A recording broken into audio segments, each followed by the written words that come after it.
The issue that I'm going to address this afternoon happen to deal with the definition of sin. I get this question often from people who suffer from mental illness or um, a mild schizophrenia. These are people who are prone to paranoia.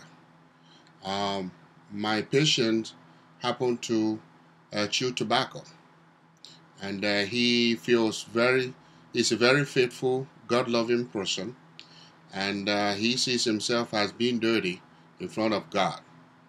And the question was to help him understand that the issue of sin and his addiction are, um, are even though they may seem connected in his mind, but he needed to approach it differently, differently from the way that he feels depressed and feel unworthy of the love of God because he's a sinner.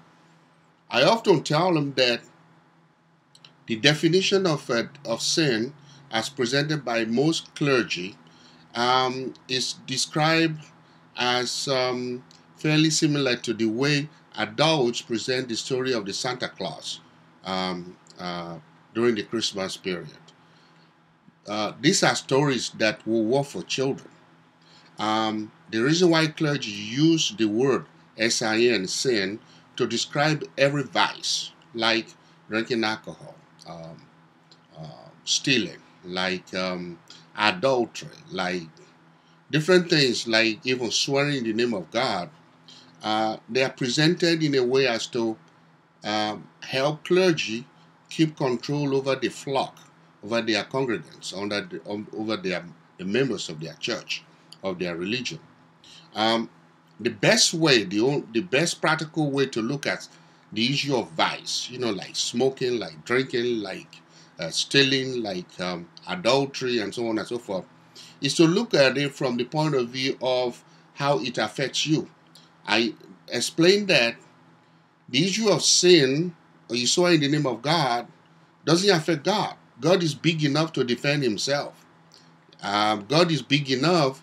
God has nothing to do with you stealing a car from someone and maybe robbing somebody for their money. You know that if you do bad, bad will come back to you. If you steal, the justice system will deal with you.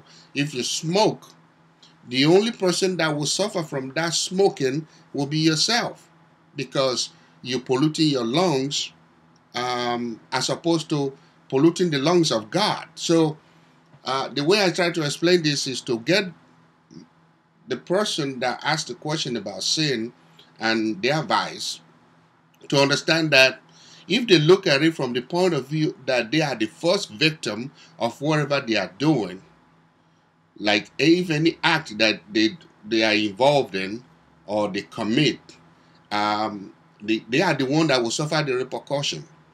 I use another example to explain this further. I tell people that the issue of anger is not because the church or God wants to protect others from you. It's because God wants to protect you from yourself. Because the first person to feel anger or ill feelings about towards others is the person that carried that feeling around. Say, for example, your name is John and you hate Albert. And Albert is about 2,000 miles away from you. And you carry this grudge, this anger towards Albert around for months. Meanwhile, Albert, somewhere else in the other part of the country, is enjoying nice meal, driving around a nice car, having a good time, had no clue as to whether someone was angry at him or not. So until you see John Albert and you tell him about this anger that you've been carrying around, perhaps for 6 months, 1 year, the only person suffering from it is the person who was bearing the anger. So for the church or the clergy to treat anger as a sin, it is puerile, is infantile, is childish, in the sense that if the church or the clergy were to tell you that when you are angry, the first person that suffers is not God, it's you. People are very selfish. People will start to pay attention to realize that it is not about sin. It is about keeping themselves mentally and physically healthy. Because anger that is conceived in the mind can go on to become a disease that will manifest itself physically and will start to affect that person. It might be back pain, it might be ulcer in the stomach, and so on and so forth. So I believe that if the clergy were to use this, not this infantile or childish approach of saying, oh, anger is a sin. No, God has nothing to do with that. God doesn't even feel it when you are angry. It is you, the person who is carrying the anger, that will feel it. So if you know it that way, you will stay away from being angry. You will stay away from stealing or taking what doesn't belong to you. You will stay away from adultery. Because you know if you commit adultery, if you start sleeping around, you are likely to catch diseases. So that is my humble opinion this afternoon.